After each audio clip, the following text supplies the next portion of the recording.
This video is sponsored by Primate Pool Tools. Use promo code POOLPROS2020 to get $15 off. Actually, before I got out, a mutual friend of ours contacted you to get information on how I would get into the business. And then once I knew, I gave you a call. You kind of, first day at SCP, like walked me in there and got me all signed up. So that was cool. How long have you been doing it now? Since 2011. 2011. When you first in Mesa Clean Pools. Mm-hmm. So 2011.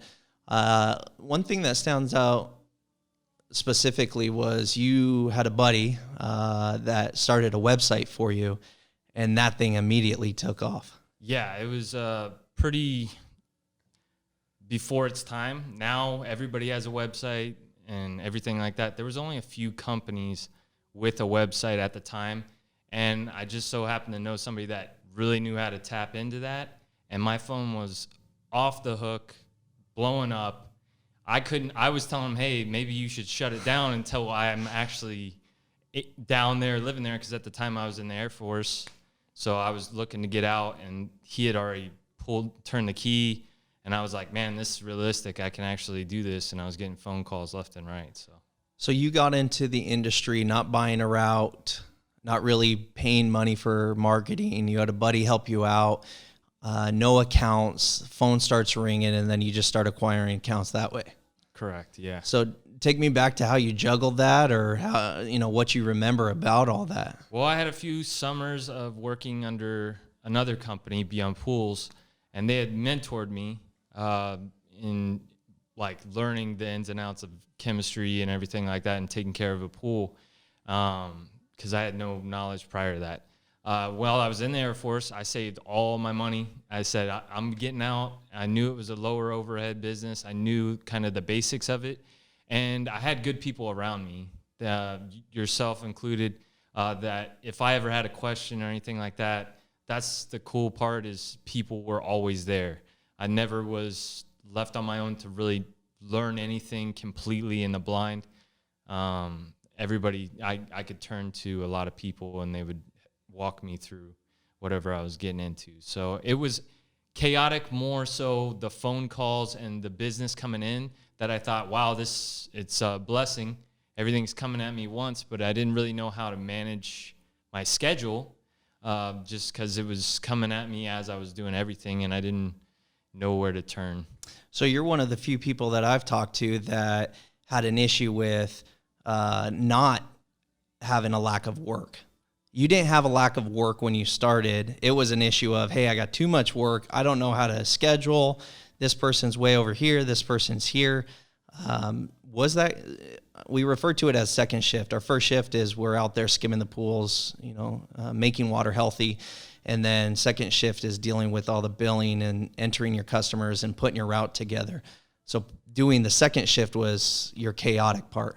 Yeah, it was basically a 12-year-old jumping into the car seat and turning the key and saying, I can drive. You know what I mean? Like, there was no training wheels. I literally just got thrown to the wolves, and really just, it was a juggling act. It was keeping my head above water, trying to maintain. I learned customer service while I was in the Air Force and prior jobs and everything like that. So just maintaining that communication with whoever was contacting me. And then the stuff that you just don't know what you're doing, you kind of just go full steam ahead, put a smile on your face, and see what comes of it. And a lot of positive things, but then it kind of got overwhelming at points too. I didn't know nothing about billing or anything like that, so I was kind of learning QuickBooks along the same time. So it's just a juggling act, How long do you feel like it took for you to get your first 10 clients? Oh, I hit the ground running. I mean, I had a full week of scheduled customers. I built up before month 3. I had about 17 customers solid, and then I was doing service calls nonstop, draining pools nonstop in between all that. And so within a matter of months, I had 20 pools. 4 or 5 months in, I had over 20 accounts locked up, and rest of them were a lot of service calls at the time. It was during that time that everybody was kind of getting back on their feet, 2010, 2011, from the recession, and everybody was kind of just figuring out where they were. A lot of homes weren't vacant, in parts of the valley. So it was a lot of property management companies calling you, real estate companies calling you, investors. So they were one-time gigs, but just, all from them finding your website through Google. Through the website and Google. I was top 3 on Google for that starting out. I mean, it was just untapped marketing and advertising at the time for our industry. So what I know, I didn't know much about websites and SEO back then. I feel like I know a little bit more about it now, but learning it, everybody says it's impossible to get on Google. It's hard. You can't get on the first page. It takes forever. And what I've learned that a majority of the guys that are on Google or Google right now, they're just there because they have a website and a mini blog, and Google is trying to pull these people to put them at the top. And then you come in with your buddy who knows how to do everything perfect and everything right, and it just catapulted you to the top. Yeah, and I can't really speak to the nuts and the bolts of that side. I just know that he knew, and he did. Even to this day, I'm sure he's crushing it, whatever he's doing. He and I had, a falling out of sorts. So as soon as he was gone, my website's basically been a billboard in Wyoming. It's on the highway, like nobody sees it. I'm not anywhere close to being at the top, but it's just myself. I don't have employees, and I've sustained a good name for myself for these past few years, since 2011, where customers and referrals is keeping me busy enough. I know if I ever wanted to reach that plateau again, I would have to expand and get back into the marketing side of it, where I pay someone to maintain that. I've gone through a lot of marketing companies, and not one of them's produced like that. Yeah. I mean, they're like, give us 6 months. I'm like, I gave this guy 2 months of literally barstool talk. I'm just talking to you about, hey, I have this idea. What do you think? Well, I have the capability. Let me see what I can do. Built the website, turned it on, boom. He took SEO and made it SEO. Like, in my eyes, I've tried to find it since and cannot. And that's a long story short. I've never found it since. And big companies that say they're big promise you the world, Google AdWords, Yelp, all this stuff. It's all muddled. You know what I mean? If you don't have somebody that really knows the ins and outs of SEO and building a website and marketing, which I don't know, and I've tried to mess around with it myself and lost more money than I've gained, and I think Google finally caught up to it too, where they were starting to do things and figuring out, how they could capitalize on companies needing their assistance to get to the front page, more so than now you can just do it on your own. It's kind of like a YouTube to now Google runs it type thing. If you're on YouTube, you can control it, where Google controls where you're ultimately at, is what I get. So having your friend do the website and then having your guy, or you have since paid people to try to get you back on Google, and you've wasted thousands of dollars or whatnot. Did you give up, or did you gain some knowledge on outsourcing it to somebody you don't know and trying to create a partnership? I haven't really tried to tap in it too hard. So after a few payments, you just gave up, stopped paying rather. I just contacted him and said, hey, this is not working out at all. I mean, Yelp, I lost hundreds of dollars before I even got a phone call. You know what I mean? Like, wow, You're better off getting on Craigslist and just posting it yourself. I mean, or starting your own podcast or YouTube channel, or something that reaches out to the customers so that they know you. You're not just another click, bait kind of tactic on Google. People want to know that they're getting their neighbor's pool guy who they've had for 3 or 4 years. That's never going to go away. But But if you can reach more people and have that impact on them, and I think that's what my friend did. He made it personal. Spoke about where I was coming from getting out of the Air Force to how I got into the industry. He really made it a personal note in there and really got to people to where, you know, that's what people want. When they talk to you, they're like, that guy, you know, I trust him, but after getting to know you, you know, I'm going to go with you. That's a big thing that I've looked at. I search everybody's website. I've been on your website a lot of times. I've been on surrounding pool guys' websites a lot. And the one thing that I can't understand is why they wouldn't make it more personal. Like you're saying, why wouldn't they put a picture of them on there? I feel like they're getting a lot of pictures from these, what are they called? The photo. Yeah, just snapshots that somebody put on there, then sold the photo. You know, that's a lot of memes come from those. You know, I don't know how it all works, but the personal side of it, I think when you're trying to make a larger business, you can start with that personal note. And once you have that and your company's, you know, Precision Air for a company, HVAC company, for instance, he's, you know, built it on his own, everything like that, but he's made that personal note. You take any company, they still have that personal note to it, and you're like, oh, it's a father-son company. It's really not. You know, it's just another tech out. But if you build that from the core and you know, apply it to everybody that works for you and everything like that, that's the message, you know. And that's what you can start with. I don't know that all companies follow that same because they want to be the Walmart. Yeah. You know, and that's cool. But in our industry, I don't think, and everybody talks about trying to get past that hurdle of you're just a pool guy. You're just a pool guy. Well, I'm just a pool guy, but you're calling my services out. You know, if you could do it, you would do it yourself. You're going to call somebody else, you know, and we try to get past that hurdle. We're more professional. We have standard rates. I see it all the time now on, you know, AZ Pool Techs and stuff like that. I see that. And it's kind of one of those things I don't think it'll ever be because it's not in any other industry. It's not universal.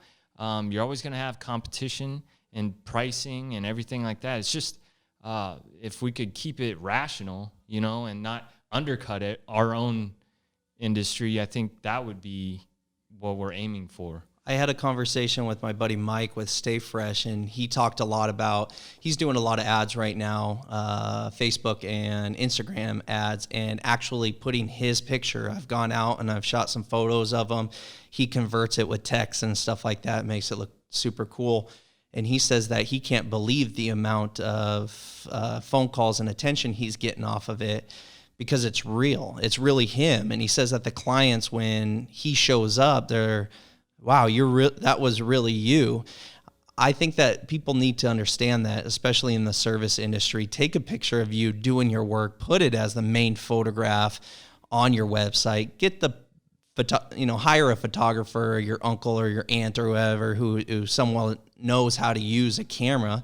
Slap that up on there. Why do we need all these fancy pictures that we don't know these kids swimming right now, or it looks great, the pool looks good, but it creates a disconnect of you and your personality, and that's what people are invested in. A lot of people are the single pole pusher in this industry.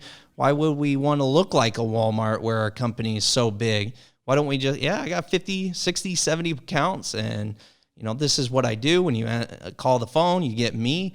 I find a split. Some guys understand that and run with that. Some guys want to go big and make it look like they're, you know, the biggest pool service provider out there.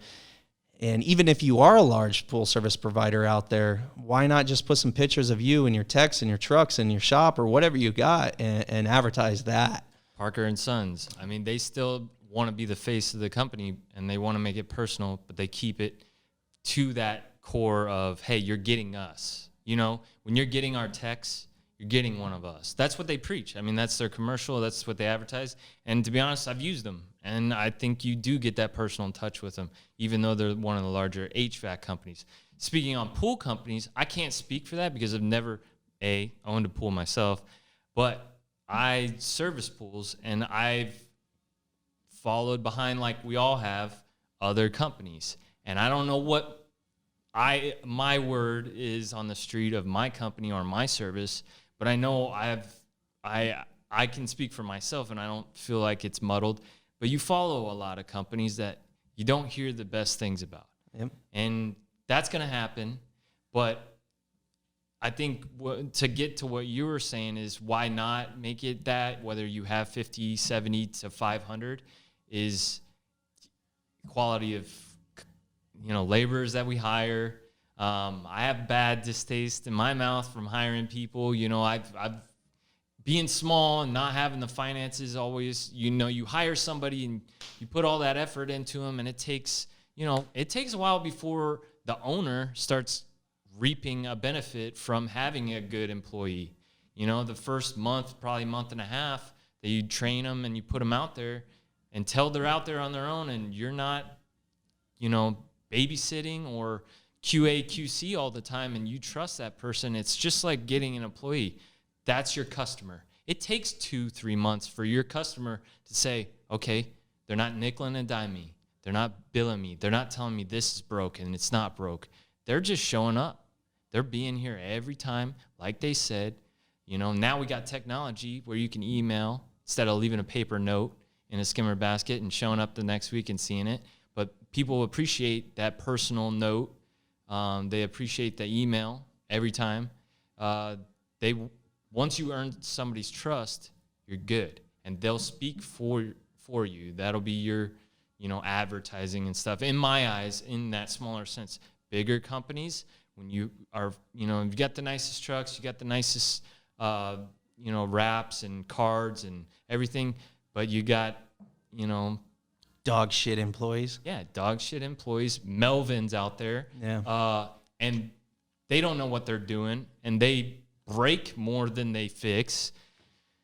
It's going to speak bad on you. It's just going to be that way. So many years ago, you attempted to hire an employee. You had an employee for a little while, and it went south. Yeah. Talk to me about that. And are you currently hiring, or have you sworn that off? I've kind of sworn it off. I'm comfortable where I'm at. I'm content, not complacent.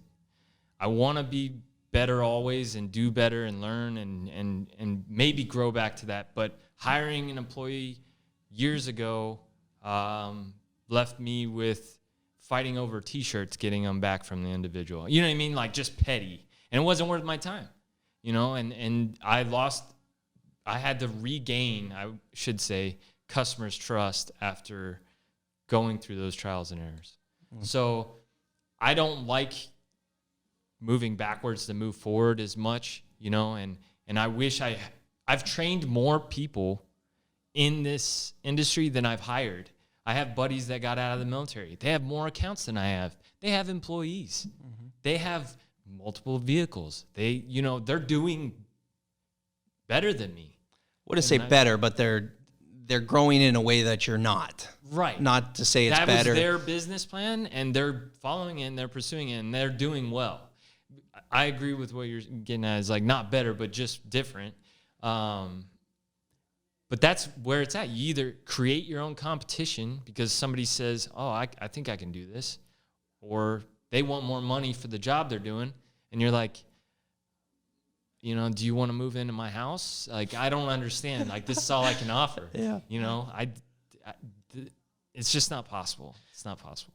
So what makes a good pool service technician as far as being the business owner and a single pole pusher?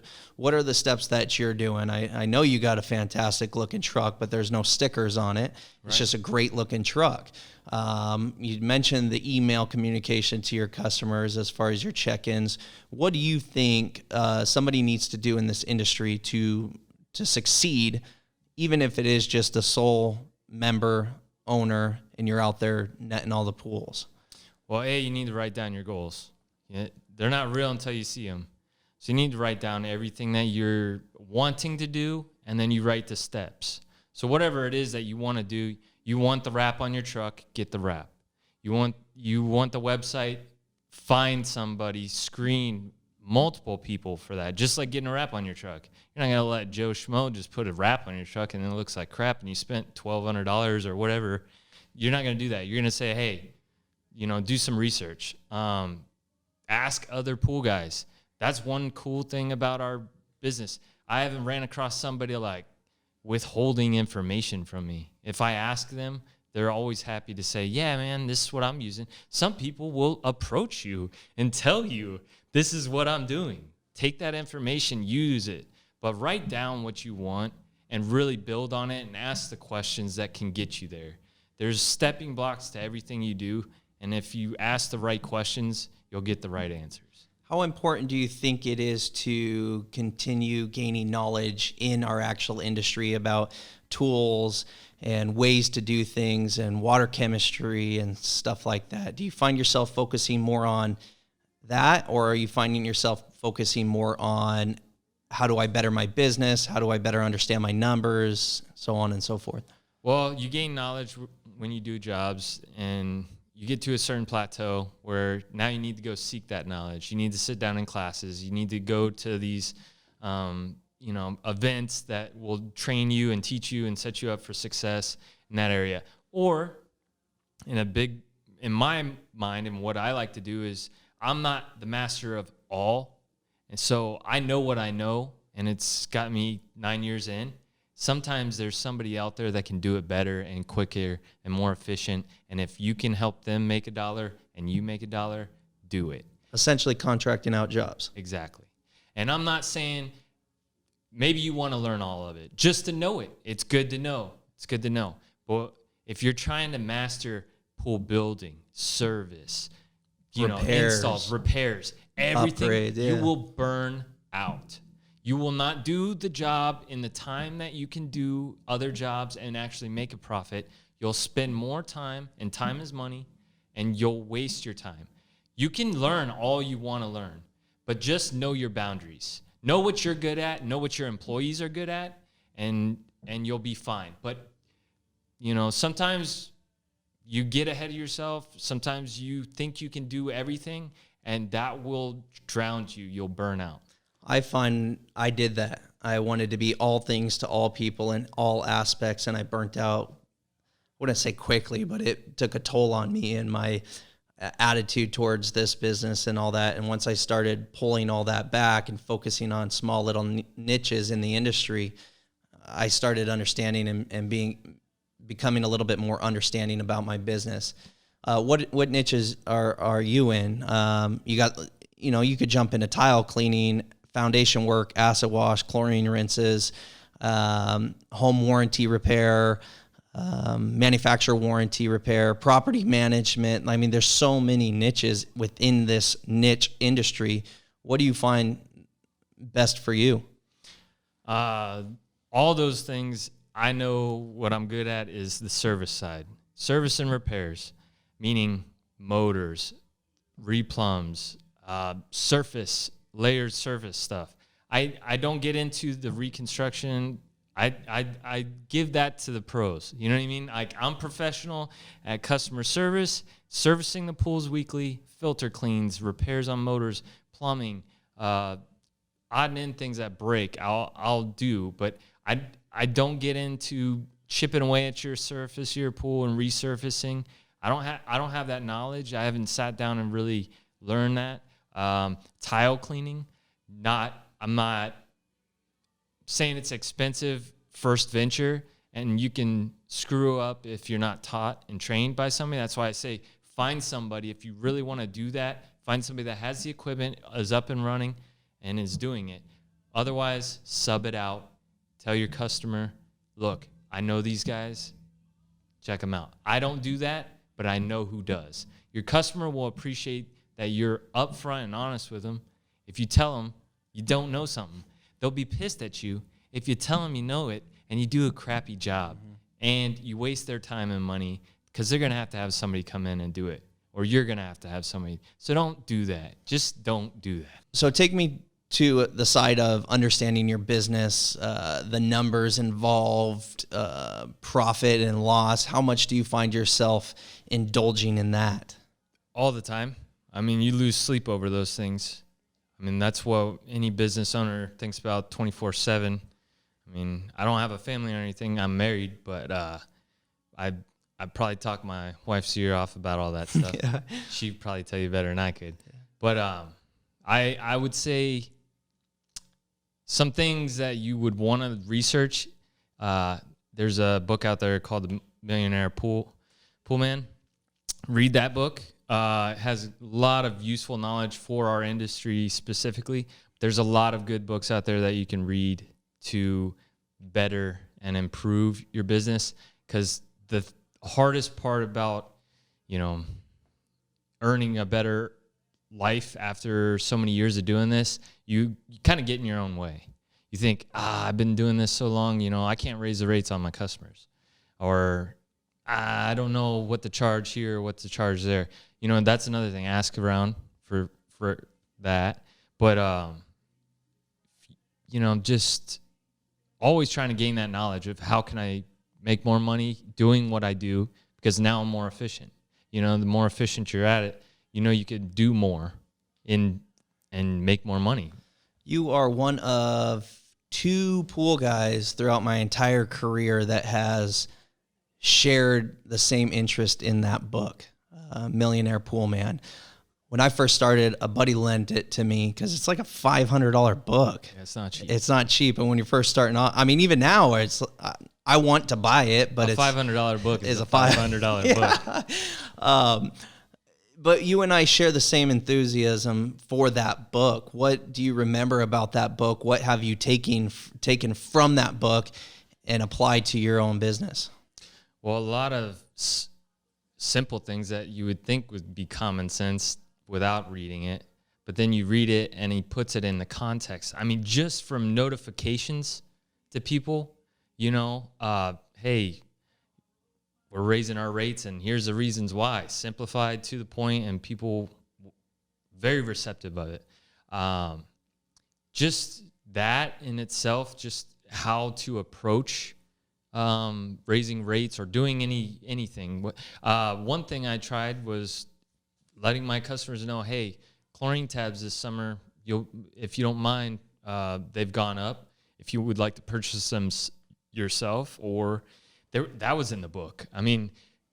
It's been about 2 years since I read it, but those things come to mind when I first, think of the book, is just like the approach of filter clean notifications.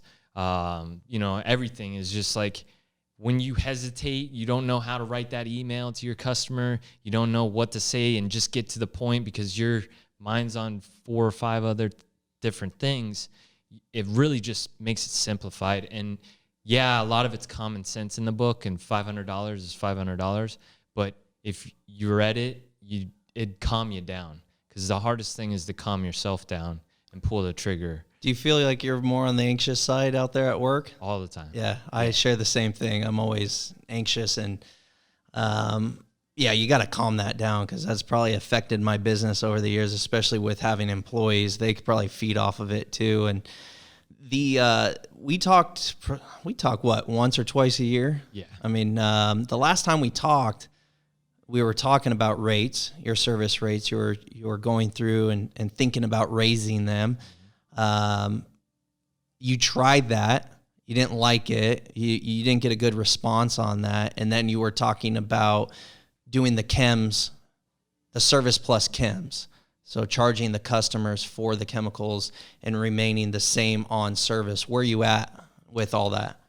Well, I recently did raise the rates. I tried the chemical, and people did. They purchased tabs unquestionably. You drop a 50-pound bucket off and send them an invoice, and or a smaller bucket. They didn't want a huge bucket or whatever. They either bought it through me or they went to their local store and bought that. That was huge. At the time, I hesitated on raising the rates because I felt like I was competitive, and for me, I felt it was sustainable. But then I recently raised my rates, and there again, I got responses, why didn't you do this years ago, from my customers? And they're like surprised that I didn't, but they were happy to pay. And I had not one customer come back and say, no, I'm not paying more for your service. Do you mind if I share numbers? No, go ahead. You were an $85 pool guy. Right. What are you now? Average 90. Yeah, I was averaging 85. So I had some that were lower, but they were, reasonable, and only a handful. Now I'm averaging 90, upwards of 110, 120 some accounts. So they accepted it. They accepted it across the board. And it was such a monkey off my back, because that was the biggest thing for me, is like, how do I tell them they're going to pay more, but the service isn't going to change? So and I was overthinking it when I should have just done it, because literally I had more people than not tell me, I was expecting this years ago, but what am I going to tell you? Just what am I supposed to say? So going as far as raising your customers' rates and they all accept it, what about when the phone rings now? How much confidence do you have in selling your services at a higher rate? Don't even think about it. I mean, most of them are coming from referrals, so obviously customers talk. So they kind of already have an understanding of what price may be, depending on their pool. But I have no hesitation on saying, hey, my rate is this for this pool, and I can easily explain why. I used to hesitate because I still had that mindset starting out where you're just trying to get every pool. You don't necessarily want every pool. And you'll figure that out after a couple summers, and somebody doesn't maintain their own landscape, and you feel more like a landscaper, and you're walking through waist-high weeds, which is ridiculous, but this happens, and we've all been there. And they want their pool pristine. I can get through the dandelions that are up to my, you know what I mean? I can deal with my allergies trying to swim around it. I want Jungle Book, but I want the real thing. Yeah. That's, we've all seen it. But hilarious. It's like, I'm not a landscaper, but I've gotten to the point where, hey, I'm ready to offer my services here, because literally I might as well. Did you find yourself being profitable as the $85 pool guy? In the dead of summer, it was break even. Okay. I mean, but obviously I had year-round customers. So I was playing that seesaw thing by myself. I'd talk myself up in the winter. Everything's great. Chems are low. Pools are good. And then dead of summer, I'm pulling off to the side of the road saying, why am I doing this? What am I doing? Why? And I kept questioning myself, and I'd get frustrated. And then I'd grind through another summer. And then finally I said, you know what? If I don't make a change now, then I'm getting out. Like, if this doesn't work, I'm getting out. I was like, so I kind of pushed myself into the corner to do that, to raise my rates. Have you been through a summer yet at your increased rate? Yeah, this past summer. So talk to me about that. That was awesome. I didn't see the financial hit that I normally do. And along with, a lot of customers are still buying their own tabs. Still got them on buying their own tabs. So that kind of boosts it as well. So I was great. It was way more financially profitable going through the summer, where it wasn't a break even at some months, or as a business owner, though, I'm looking at it as 12 months. What am I making at 12 months? Because we don't get a paycheck, and it's usually not a standard check every single month. That's another thing I changed. Real quick, let me get into this, and then you can talk about that. Since we run a business, we could, in Arizona, 8 months out of the year is our prime money making, and then we get into the summertime, 4 months out of the year, and we get murdered or break even just to get us onto the rest of the year. I know like Sunsplash, a water park, what are they doing when they're not swimming? They have 4 months out of the year that they're selling as much service as they possibly can, doing the advertising, try to get all that money in so they can make it the other 8 months out of the year where that park isn't open. And I know that there are, goofy golf and arcades and stuff, but still that's the cost of doing business sometimes, is a loss or a break even. And it's just learning your business. Some guys don't even know that. Yeah. So talk to me about the making money, or what were you talking? What I was going to bring? Yes. Okay. So last year I started paying myself a flat rate, and whatever the company made over that is what, that is what it is. Ooh, but that's a good point. But you know what I mean? Yeah. And then I started contributing to, I got to make a retirement for myself, a SEP, something. I got to do something, because I've been doing this for almost 10 years now, and I'm not contributing to my future. What am I doing for retirement? That's a whole nother ballgame. Obviously, I could go on for days. But I decided to do paying myself to see where my profits and losses were, because it made it that much more simpler to say, here's what I'm paying myself, and the company is growing. God, that's such a good point, dude. I'm so glad you brought that up. And I don't think that enough people understand that within your own company, there's two different entities. There's your company, and then there's you, and they're both separate. So you're essentially splitting you off and saying, okay, this is what I made. I get that it's a member's draw, but you're getting that money out there and showing it on paper that it's out. And then you're able to focus, okay, what is the company actually making, instead of having it all kind of misconstrued. Muddled. Yeah.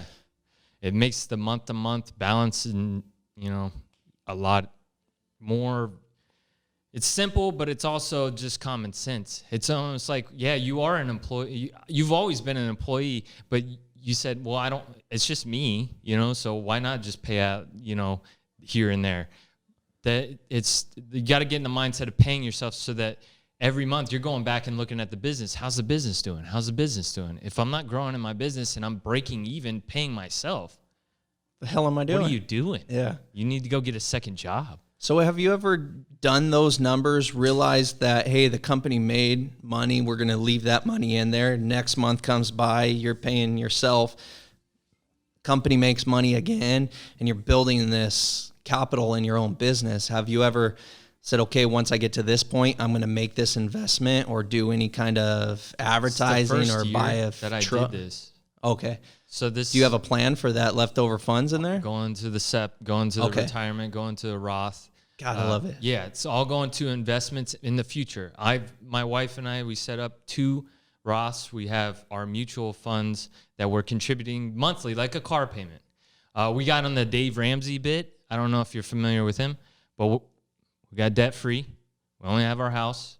So we're now contributing to our retirement because we don't want to work forever. So, yeah. Amazing. Yeah. I wish more people would do that. I wish business owners of all kinds of sorts need to understand that. And the fact that you're investing it into your future, that's a big thing that I found faulty in this industry, not only for the business owner, but the service technicians as well, because you're working for that paycheck and then that paycheck's gone. And then what do you do? Right. So the fact that you're able to pull that money aside and put it into your future, I wish a lot more people would do that. And there's companies out there that will do workshops, financial workshops for your employees.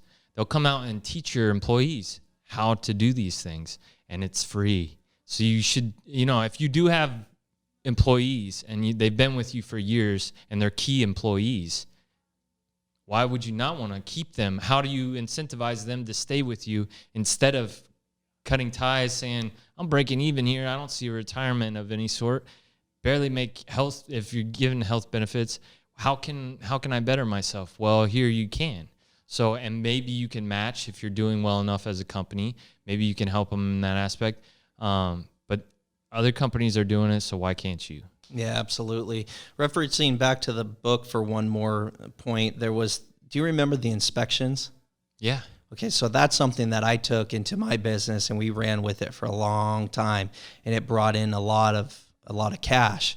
And we still do it to this day. Every 3 months, every quarter, we do inspections, but it's not as large as that one because we started figuring out, well, we're checking all this stuff every time we get here.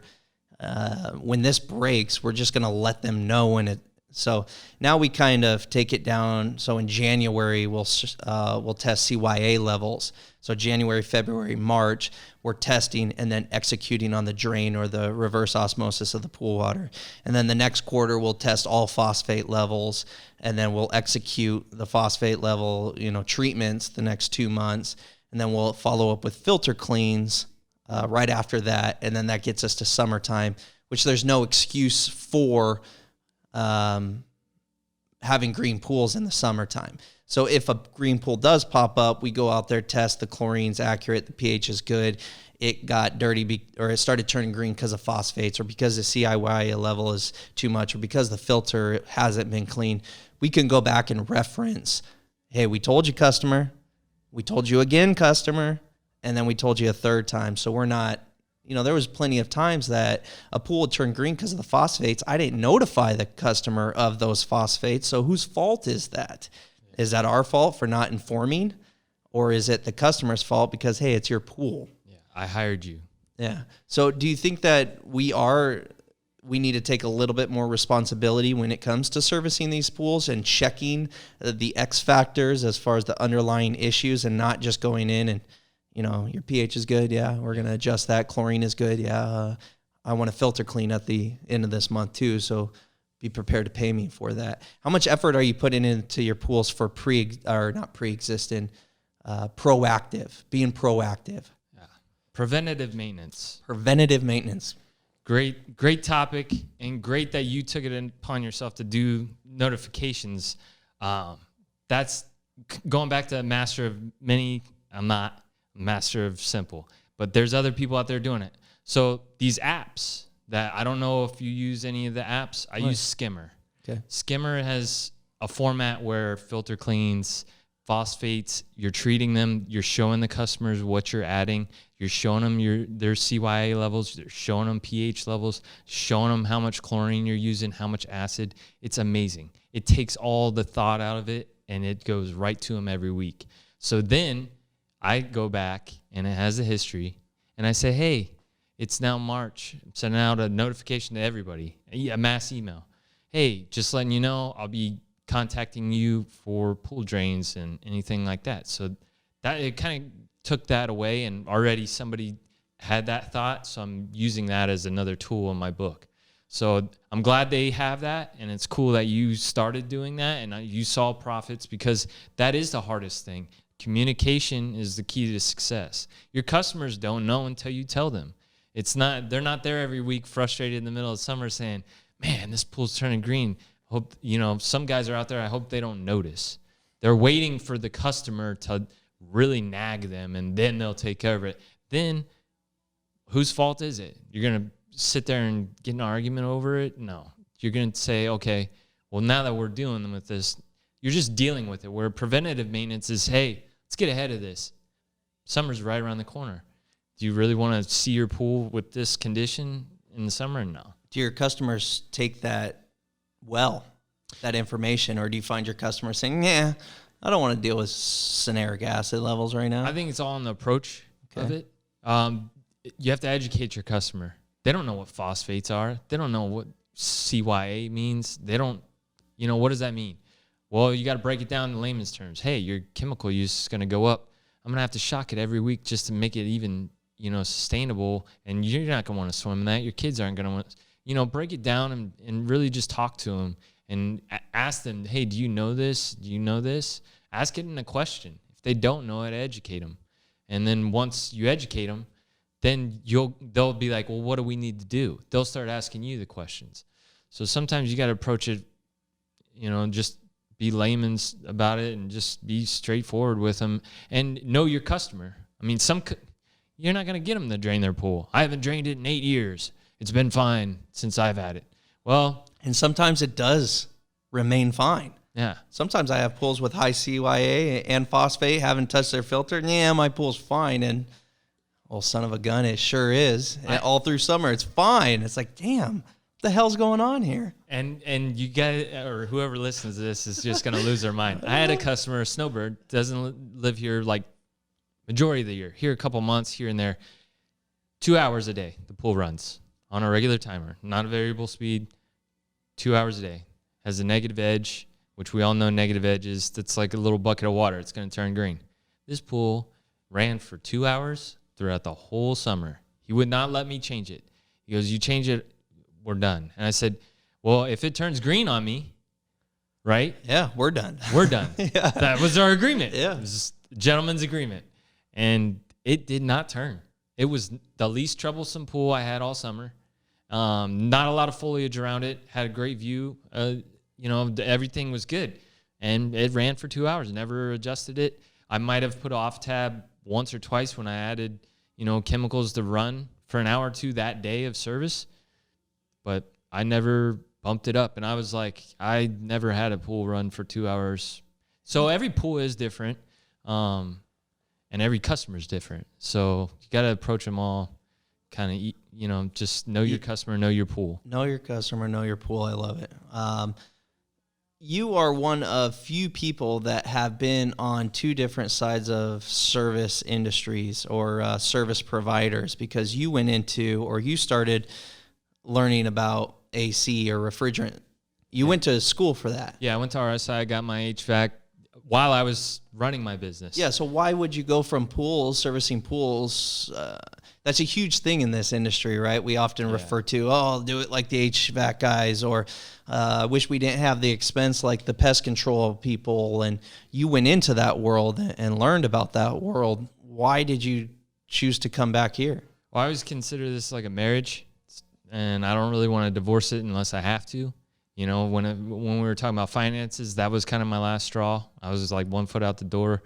When I went to school for HVAC, there was numerous reasons why I went, but I also wanted to just learn something. At the time, I was still wanting that. I want to see if this works for me better, maybe this industry. Hot attics are worse than hot summer days by a pool. I would say that. And I never really got into the industry working. I've got all my certifications, all my education. 18 months. I got an associate's degree in mechanical maintenance. Roughly how much do you think that would have costed you? I don't know. I was VA. So okay. Yeah, so tens of thousands? Tens of thousands. Okay. Yeah, at least 35. Let's say 35,000. To the average person. To the average person, okay. Like 35,000. Jeez. In education. That is, I have not used. I haven't even used it for personal. I've not even worked on your own air conditioning. I've changed the outdoor fan motor. That's all I've done. Nice. For my mother's house. That's it. So it really hasn't paid me back at all, but it did help me learn the mechanical side of, more about pools, pool heaters. Now, I still don't work on pool heaters because one thing is I don't have the field knowledge of that, and I know other people that do it better. So there again, I utilize their service. They make $1. I make the customer happy. We continue going forward. Good. So it costs tens of thousands of dollars just to get a license that says, hey, you are certified to work on air conditionings. What do you find or did you meet friends, or do you have friends in the industry still to this day that went off on their own? Do you find those guys going and starting their own business, working for someone for a while? What do you see the graduates do? I see them go to work for 2 to 3 years under somebody's or multiple companies. They find, they get some knowledge, and then that company's not going to pay them well. So what do? They go find another job. 2 to 3 years later, they're out doing their own thing. I think the overhead of the business is just like ours. If you want to start doing bigger things, you got to save, and then you'll get there, or have a credit line if that's the way you want to go. You'll get into it. You fall into that thing. And I don't think HVAC has that. It has larger overhead, when you think about it from a company standpoint and everything like that, carrying all the equipment they do. But a lot of times they make you carry your own equipment. I don't know that. I think they're doing great on their own. They're loving it. I talk to them still. One of my good friends always invites me to go to Rocky Point. I never go, but he's doing really well on his own. So the HVAC field, if you have that 2 to 3 years, I think, of working under somebody, and you know the ins and outs, and you're going to the wholesaler, same in ours, you know where to go, you know what to do. Why not do it yourself if you're ambitious and you want to do it? With having your knowledge on both sides, do you feel like the income from it to the business owner? Let's say that the HVAC guy is a business owner. We are the pool guy. We are the business owner. Are we making about the same? Are they making more in a year than we are? Is it easier to make money in the HVAC company than it is in the pool industry? Do you find it to be about equivalent? In my business, comparatively, HVAC's making more money. Okay. Because not everybody, when their thermostat says it's not working, they don't know nothing after that. Now, outside of maybe somebody knows to change the air filter out, maybe. But homeowners do not touch air conditioning units. And they want it working now. And when it's 110 out and your AC ain't working and you got kids crying and you're jumping in your pool because that's all you have now, then, you're desperate. But the HVAC field, you definitely as a business owner can make a lot more money. a lot. So you got to put the money up to get the money in the back end. Because in pools, what does it cost? $500 to... In pools? Yeah, to get started in That's pools. what I had. I mean, you buy what's in the back of your truck, you can start knocking on doors. I mean, it was not that high of an overhead. I mean, HVAC field, you're going to be at least $2,000 in equipment to operate just on a regular service call. This is after you get certified, which tens of thousands of dollars. It's actual like schooling knowledge. Our field, us and landscapers, I mean, outside of any DIYer could go to Home Depot and take a couple classes, go to Leslie's a handful of times and learn chemistry enough to take care of their own pool. Now, do they have the time? No, and that's why we're a convenience. We're a luxury business. We need to stop building ourselves up a little bit. I agree with that. Saying that we are this HVAC tech. Well, no, we're not. That's pool tech. Yeah, we're a pool tech. We're not. Oh, I see what you're saying. We're not an HVAC tech. We don't. You know, yeah. It's a lot different. You didn't have to go to school, because it doesn't take schooling. A homeowner can do it. It's just a luxury. It's a convenience to the homeowner not to have to do it. So at the end of the day, if you're showing up on the same day, week in and week out, you have the email notifications, your truck looks great, you're well put together, you're obviously invested in your company, you're knowledgeable, you're personable with the customer. That's all the things that is going to get us ahead. We don't need certificates and certifications and schooling and all this other shit. Just do those steps and you'll become successful in this industry. Anybody that I've taught in people with no knowledge, that's the core of it. Customer service, and being on time. Like any job. If you're there on time, you're going to be all right. Talk to me about branding. You don't have your truck wrapped. Your website was out there for a while. A lot of people were contacting you. Do you think that we need to put an emphasis on our brand more than we should? Hey, this is my logo. This logo means whatever. Or is it more we're just branding ourselves? We're your pool guy. Customer calls, I'm going to take care of this. And that's essentially the brand. What's your opinion on that? I think it's a good discussion. If you ask a lot of people, they may say that's what's holding our industry back is not professionalism, not showing full-heartedness. But there's HVAC guys out there driving around vans that have scratch-off stickers from other companies, and they're getting work.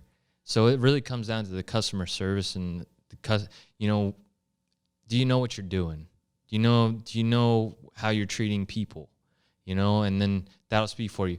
Yeah, it'd be nice if everybody out there had branding and had all the nicest things and everything, but there'd still be the Melvins. There'd still be the guy you don't even want to approach. You're scared to tell your pool guy he's done.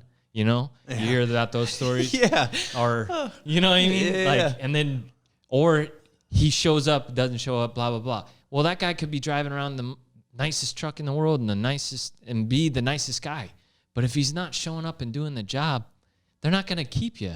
So great for you. And for me, not having those things speaks to where I'm going and where I'm not going. I think if I branded myself better, driving around, I'd get a lot more attention, probably more gas stops, more neighbors coming out. Hey, I see you do business. Maybe it puts that non-committal. I guess you could blatantly say that it doesn't look like I'm doing it for a job. Looks like I'm doing it on the side. I'm not the guy with the car with the trailer. I'm the guy with the truck with the equipment that they see every week. But is it, are you going to approach that guy or are you going to approach the guy with the nicer truck, with the branded? Yeah, you probably would, It definitely is a tough topic because you could go either way. We were, all my trucks, 6, 7, I think we had up to seven trucks, all logoed out, my same firefighter theme. And I went as far as saying, okay, we're done with that. I'm not, spending the money on that. I don't feel like the customer cares that much about the actual sticker, the brand. I think they feel like I started feeling as if they were more invested in whether or not I was going to take care of them. And the ones that felt like they weren't being taken care of, they left, and rightfully so. The ones that stay know that I have their best interests at mind and I'm going to take care of the problems. You can get the pool guy that has the 1994 truck that is being extremely successful, and you can get the guy with the brand new, fresh off the lot truck, fully wrapped, and he's failing because he's an asshole. And I think there's a lot of wrong conversation within our industry about those two guys. Yeah, and I get both arguments, because you do want a standard. You don't like. I'm sure the guys that have the nicer truck with the brand of it, that guy, come on, man, like, get it together. Well, maybe that guy takes a month or two off because his kid gets sick, and the customer still sticks with him. Yeah, because he's that good. Yeah. And he's that trustworthy, and they like him. They went out and hired you, the guy with the nice truck, because they saw you driving around. So you both kind of benefited, but they're going to go back with that guy because they like him, and he was good to them. There needs to be a label for each one of these, and not the bad truck versus the good truck, but sometimes the customer wants the buddy. They want the buddy that they can share a beer with, or shoot the whatever in the backyard. Some customers want that. They feel comfortable with their buddy or their friend being in the backyard, or becomes their buddy or their friend.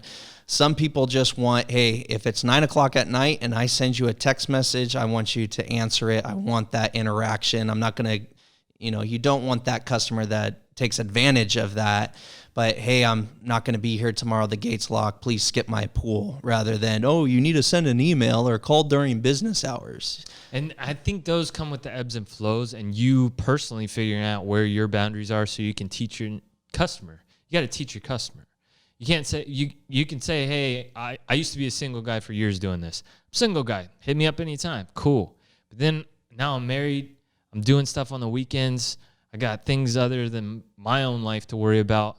Now I don't necessarily want that 9:00 Sunday text. Hey, I'm drunk. I'm by my heater and I can't turn it on. Yeah. I'm like, I don't care. Yeah.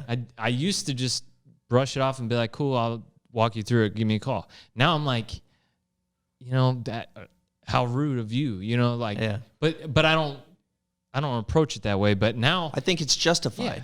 I think it's definitely justified. Yeah. You got to have your time, and your family is your family, comes first. But that's the ebbs and flows. When you started out, you might not have had all that, and then you're here, but you got to train your customer along with you. You can keep that buddy. Hey, it's Friday afternoon. Yeah, you offered me a beer. I'm doing an extra job for you. I'm cleaning your filters. Are you done for the day? You want a beer? Or you want to shoot the shit while I'm doing this? Yeah, cool. Yeah. That's cool. That's building relationship. You want to build a relationship, but you don't want to overstep. You wouldn't overstep their boundaries more so than they're going to overstep yours. So you got to kind of let them know. And also when you evolve, so if you have the customer that wants to be the buddy and you're willing to be the service provider that is the buddy, I'll go out on Sunday morning to help you, do your spa, and then you get married or you have kids or whatever. The circumstances change, and now you're more of a Monday through Friday or, sometimes Saturday type guy. But no, you evolve, and sometimes your customers need to evolve too. And it doesn't always have to be the customers that you have currently. If those customers don't like that they can't reach you on off hours or have that direct text or whatever the case may be, it might be okay just to let that person go and find somebody else that can cater to them that way. I have customers right now that never want to hear from me. They probably get annoyed with all the weekly checks from the app check-in. They don't want, they want us to be the silent ninja of pools. Like, just make sure my pool's good. I'll continue to pay you, and I never want to think about it. And, so it's important that you find that a give and take with your clients. And you mentioned it, just knowing who you are and, your goals and everything. Once you figure that stuff out, it's easier to find the path of which you need to go. Because I don't want the customers right now that expect me out on Sunday or expect me in their backyard. And you don't fire these people. You weed them out. And by weeding them out, you raise their rate. You become the nicest person they ever met, and it annoys the crap out of them. Yeah. You nice them out, you smile them out, you greet them out. You don't blow up on these people, because we've all done it before. We've gotten in discussions hard with customers, and they got the best of us. They might have caught us on the wrong time, wrong feel. They said something, whatever, and you want to pop off on these people.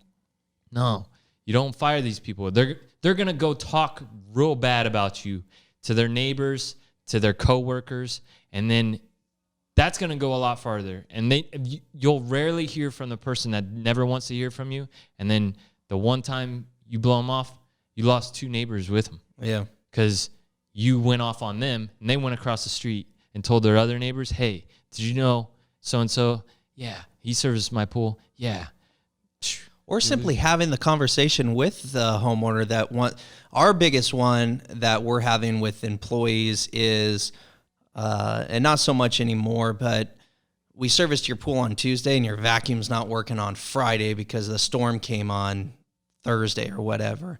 So we would have to reroute everything to make sure that customer's satisfied. And some pool guys can handle that and can do that. Some guys can't. And having that conversation with the customer, or even, for instance, your example of the heater situation on Sunday. In the past, I was okay with doing this, but customer, you need to understand that I am running a business. This is taking time away from my whatever else I'm doing. I need to make money doing this. So I'm still fine with doing it. You're just going to have to pay me a service fee, and I think that's totally justified. And that's all you would have to say is that last bit of it. Are you okay with paying a service charge? When they say, what do you mean? Well, I've got other things scheduled, but I can get to it if you'd like to, whatever your service charge may be. Say a $55, $65 service charge. Well, no, I don't understand. It's been 3 days and my vacuum now doesn't work. Well, yeah, we've had a storm, but I'm busy, as the storm rolled through, a lot of people are having issues. So if you're okay with this, I can come handle it. And then instantly they're going to find YouTube. They're going to find that stick to poke that rat through the vacuum hose, and they'll fix it themselves. Yeah. Because they're not going to pay $65. But also, they're paying you $90, $85, $100, whatever the service rate is, to show up once a week to perform these duties, and that's it. They're not paying me $90 to do all these services once a week, and then if anything else comes up, I'm at your beck and call. So, again, the pool guy that's just starting out needs to learn this stuff and understand so they don't get stuck. I feel so bad for the guy that's stuck in that first spot for 20 years. And I think for the first couple of years we talked about contracts. Whether, you can't hold somebody to them. They're just basically information on this. These are my guidelines. These are what I'm agreeing to by paying $90 a month. And anything outside of this, I don't have service contracts. I don't have service agreements. I don't have contracts. But that'd be the number one thing. If I could go rewind the tape, I would go back and find a service agreement or create one, because then you just refer them to the service agreement. I'm sorry, but per our service agreement, I would have to charge you a service charge because you signed it. So now it's back on them. And then when they say, oh, well, I don't even have that anymore. Well, I can get you a new copy because I made one, and get a carbon copy or whatever. But post it on your website. But you want more professionalism. You want to bring the approach of other industries into the business. Start with the get-go. Get a service contract. But if you want that buddy, hey, my buddy speaks high of you. Come clean my pool. Come take care of this. There's beer in the fridge. Yeah. Then treat your business as such. I couldn't understand why. It took me a long time to understand when customers would call me and say, hey, how much are you a month? And what do I get for that? It's like, you get the same damn thing that the last guy get. Yes, you've heard it 1,000 times. We're going to skim. We're going to brush. We're going to take care of the baskets and balance chemicals. And it would just get monotonous over and over and over again. And it took me a long time to realize that I wasn't mentioning that. You're $99 a month, but we don't include You didn't off-day elaborate on it? services. Oh, You know, I was just saying, yeah, we skim, we brush, we take care of the pool, we show up once a week, you know, but I wouldn't say, listen, if you need off-day service, we are going to charge for that. In your instance, you have some chemical only or service plus chems. That would be a good service agreement to say, hey, this is an option to have. We can do this option or whatever the case may be, just putting it down on paper. And a lot of guys could get really, really aggressive with that in ways that they design it for their own company. What if a guy said, hey, look, I'm going to charge you $120 a month and I'm going to show up one time a month to service your pool. Whether or not that's possible, I don't know. But what if that guy knew tricks and had certain things and he could keep that pool squared away 100% and said, hey, in return, I want $120 a month. You're never going to have to worry about anything. Do you think that that's just? I mean, there's guys out doing it. There's girls out or guys. Yeah. Out, both of them are out doing it. I mean, I've run across it. I know I see them once a month. I see guys doing this. I don't know what they're promising. I don't know what they're charging for that one time. But they have the agreement with the customer. It's up front. It's right. So if you want that professionalism, get the contract, get it signed. Then you can always just refer to it every time a situation that we talked about comes up. And that's starting on a good foot. I never did that. I just verbally explained everything I did and what day I would be there and between what times I'd roughly be there. And if anything changed, I would be emailing them to let them know. And I went through, we've both gone through all those. We have a probably similar situation now where we have a good customer base, and those kind of bumps in the roads have kind of leveled out a little bit. The rug's not ruffled up over there. It's just a little bump. And when it comes across it, we're happy to deal with it because the customer is a good customer. But that's all. That is a good way to add value. That, you know, sometimes they say, "How are you different from your competition?" Well, I'm $120, but I lube up all O-rings. You'll never pay for an O-ring. You'll never pay for a pump basket.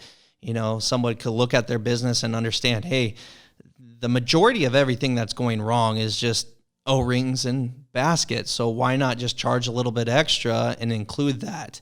So now when you're having that conversation with the homeowner, how often have you had to fix O-rings or baskets or take care of phosphates or algicides or whatever? They're like, yeah, that's the most annoying thing. Well, in my service, you're paying more, but you're never going to have to worry about it. I am so proactive in the way that I run your pool. Is it's never going to be green. It's never going to be down. You're never going to have issues, and you're never going to pay for this